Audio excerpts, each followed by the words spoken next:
Welcome to the Zesty Podcast. We are Megan and Dr. Alex. We are here for transformation. Yours, ours, and the collective. Personal and professional for practitioners. But not just any transformation. Compassionate transformation. Because between the two of us, we have seemed to have done things the painful way. Let our pitfalls become your stepping stones. We aren't afraid to share our raw and vulnerable truths in order to help you transform your thinking, your body, your heart, and your soul. Combining 15 years of functional medicine with brain-based habit change to lead you to the best life possible in a compassionate way. Compassion, yes, yet plan to roll up your sleeves. Transformation requires your participation. And a quick reminder, this information is not meant to diagnose, manage, or treat disease. Always consult with your doctor, not this doctor, before making changes. Now let's get into the episode. Hello, Dr. Alex here with you. Welcome to the podcast. Thank you so much for being here. We are going to be talking about the feminine, and we are talking about trust today. So we are going along on our series here, and all this content is building on itself. And today we're going to talk about some really important concepts when it comes to the feminine and masculine balance within each of us, within partnerships, and then within society as a whole, and how this relates to something like trust and other words that are commonly used and concepts that are talked about in relation to this are things like safety and things like security. So that comes up a lot when we're talking about, especially in society, when we're talking about feminine and masculine balance. There's a lot of finger pointing in this regard of like, who creates a safe space, and if it's not created, then someone won't act a certain way, and then the other person's mad, or whatever it is, right? So there's a lot riding on these concepts for people because so many of us deal with things like abandonment wounds, rejection wounds, family stuff, right? So when our partnerships and our relationships take a hit, and we don't feel safe and secure in them, and we'll unpack that as we go, then there's a lot of problems that can happen, and so it's worth having this conversation. So when it comes to trust, it's not that trust is inherently a feminine thing. However, I wanted to hone in on that aspect of how does the feminine not trusting then correlate with this bigger discussion of masculine and feminine in general. So when it comes to trust on both sides, really we know from just general life, trust is something that we cultivate within each of us. Whether or not we trust something, someone, ourselves, whatever it is, really comes down to our trust and how we interact with whatever that other part is, whether it's other aspects of ourselves, like I was talking about, or something outside of ourselves. And so distrust in general then points at, it tends for me to be like a symptom. It's a symptom of something else that's at the root cause of it. And here's the rub. Most people are talking about trust because the craving for security and safety is really strong. But here's the thing, especially in relationship, it is hard to guarantee in life that we won't be hurt. And so that reality is something that we have to come up against and that we have to figure out how we are going to deal with, right? If we don't have guarantees in life of, even if you have the most magical partnership with the love of your life and things like car accidents happen or whatever, bad things happen out in the world and you can lose someone, that reality tends to trigger just about everybody, right? We want to be able to control life. We want to be able to feel safe and like we got things under control and like we know what's going to happen. But we know deep down that that's not really how that works, right? That that's not the setup. And that most of our attempts at exerting control over that stuff are often painful and fruitless and don't get us anywhere because that's just not how it works, right? And so when we're talking about trust in that capacity, this is what we're up against, right? And so each of us have masculine and feminine within us. And so when we have the feminine within us, that the feminine deals in the unknown, right? The feminine is pure creation energy.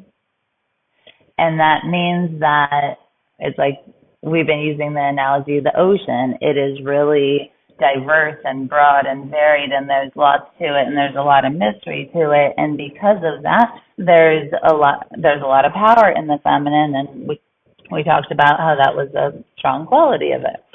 And so when the feminine is having a hard time flowing with that unknown and interacting with that internal power, whether someone is a man or a woman, you know, on the outside, that distrust can show up in a lot of different ways in life and can manifest in a lot of different avenues, and whether that's in relationships directly or things like business, family, decision-making capacity, it can make us feel like we are reacting to life instead of responding in the way that we are leading ourselves through life intentionally. And so this conversation comes down to, you know, how do we need to think about ourselves and think about life? What filter do we need to think through? What perspective do we need to have that allows us to both acknowledge the unknown and support ourselves moving through the process of choosing as much of what we can choose and then dealing with whatever else life serves up intentionally. And so this interplay, in my opinion, is where we begin to cultivate internal safety and security in as much as we can find the space to give life room to do its thing, right? For life to show us the magical side, the options available to us, and then for us to say, out of my desires, out of what I see, out of what speaks to my heart, what makes sense to my mind, putting all that together, what do I want to choose out of all of these different options? Because generally speaking, we can start to see in our actions with others especially where we are playing out these larger questions about life, right? Because that's a really big concept, and we can certainly think about that, and it is super helpful to decide for yourself these things, like what do I actually think about these concepts? Where do I find trust in myself and trust in the universe and trust in God, or however that you think about life, right? Those big concepts really worthwhile to think about, but then it's worth digging into the details, and the details are often found in the mirror of our relationship with others, right? Perception is projection, and Megan and I often talk about how that the habit of thinking and perception is projection. Like we teach, if you're not yet signed up for the Dallas event in August 23rd and 24th, please come. We're going to be talking about the habits that really matter in life, the habits that allow you to stick with everything else moving forward. So check that out. We'll put that link to sign up in the show notes. It's only $297.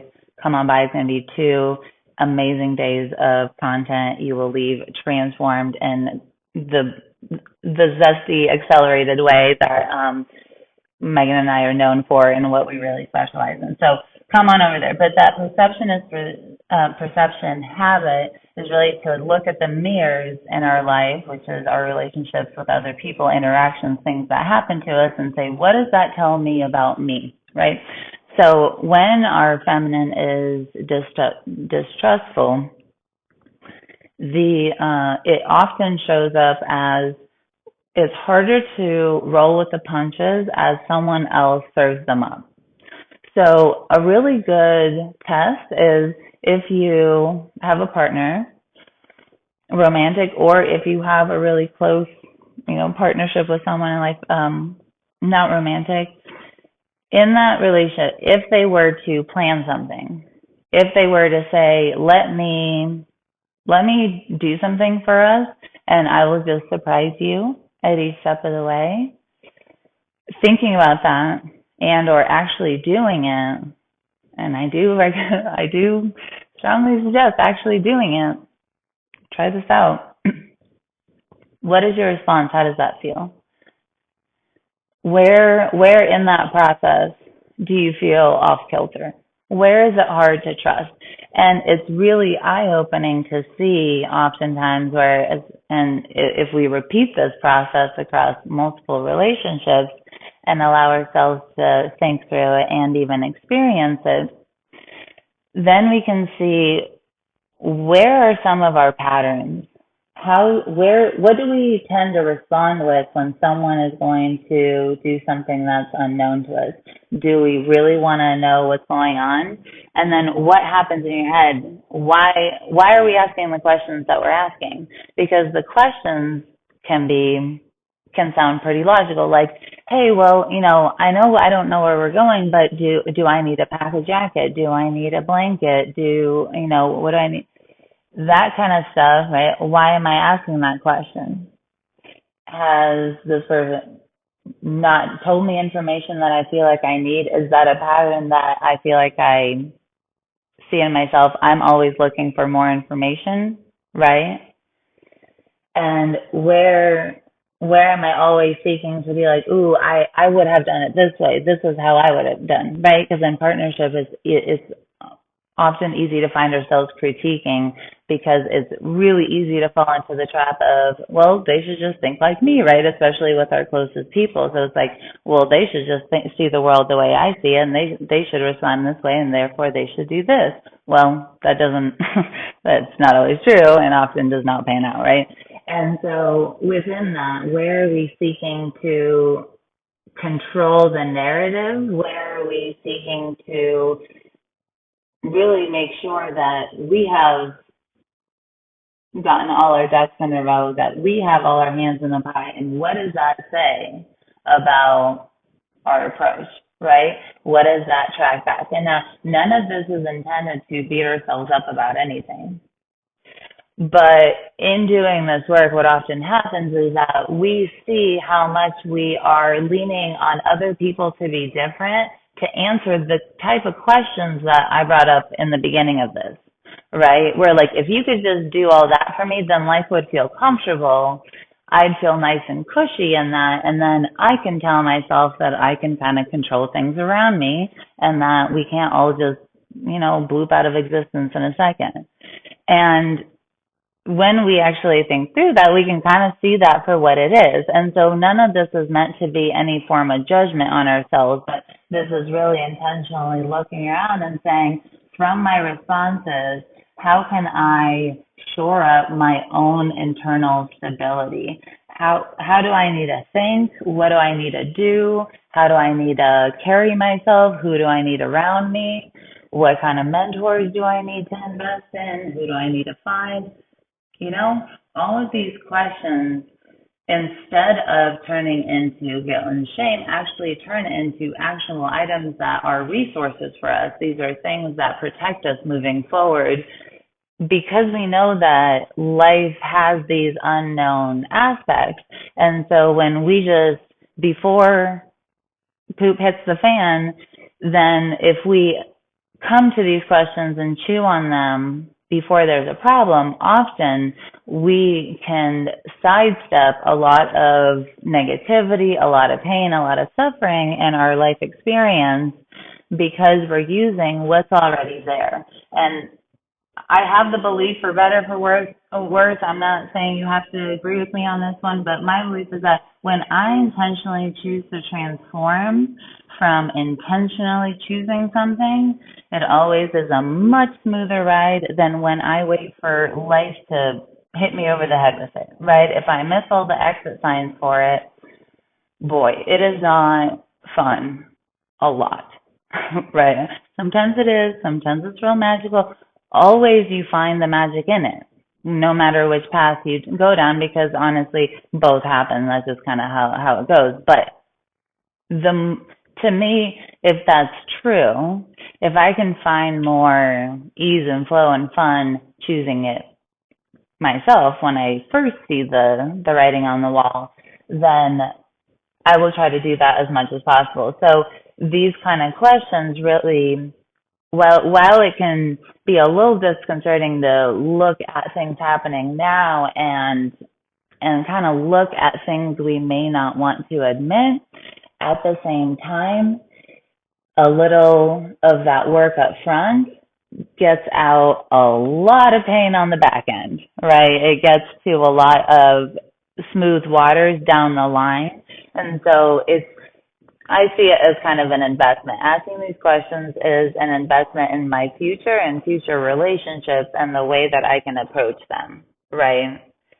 And so check out what the mirrors are telling you. Where is it hard to roll with the punches? Where is flexibility difficult?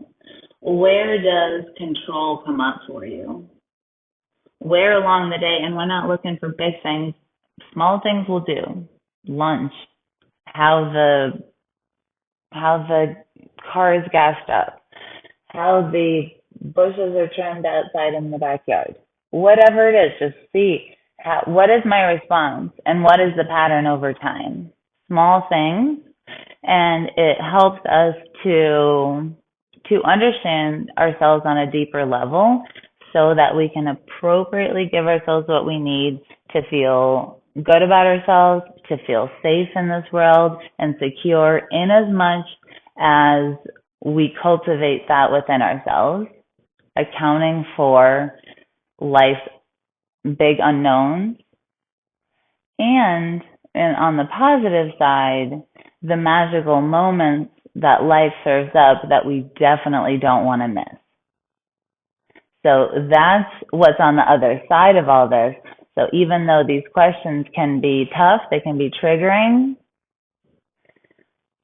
moving through them is so, so worth it, because it gets us to all the juicy, sparkly magicalness that we can't plan for ourselves and don't even want to plan for ourselves coming up in our lives. So check that out. Check out the Dallas event. It'll be in the show notes. Megan and I would love, love, love to see you there. You will absolutely leave transformed and on the path that you set for yourself in a much more empowered and purposeful way.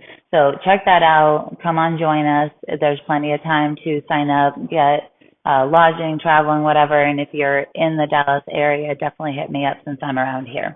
All right, I'm sending you lots of love. I'll catch you on the next episode. And we are going to end today's episode with a couple words from one of our fabulous attendees at the last 2-day habit event. So check out what she has to say. Hi, my name is Krista, and I'd like to talk to you about my experience at the Zesty Ginger 2-day habit transformation event. So in December 2022, I made a difficult decision to leave a profession that I'd spent half my life in, and I was really surprised to discover that without the identity of my job, I didn't know who I was or how I could show up in my life. All I know was I wanted a change, and that 2023 was going to be my year of action and focus on my health. But I also knew I wanted different results than I'd had in the past, and so I knew I had to make some changes. I just didn't know where to start. My starting point was the December 2022 Zesty Ginger Habit Challenge that they hosted on their podcast, and that's season 16, their series of possibility series of podcasts that are great if you want to go check them out. So I knew that small changes in my mindset and my behavior could have a big impact on my life. So I came to the January 2023 in-person event with an open mind and the hope that I would pick up some tips and tricks on how to expand my world. I was very happy that I attended because 4 months later, 4 of the people I met at that event are people that I'm in touch with several times during the week and really are my biggest cheerleaders in this new stage of my life. So if you're looking for change, if you're looking for growth, if you're looking for community, I highly recommend attending their Dallas event in August of this year. Thanks for coming out to hang with us on the podcast. It is our goal to transform the way women are treated in healthcare. And we need your help. We need your help to get the word out. We have a lofty goal of 1 million downloads. And we know that as this podcast grows, we're going to be able to reach more women, get more amazing speakers for you, and bring the most cutting-edge information. If you found these podclasses helpful, please take a moment to text 5 women you know the link to the series. We appreciate your help so much. Can't wait to see you next time.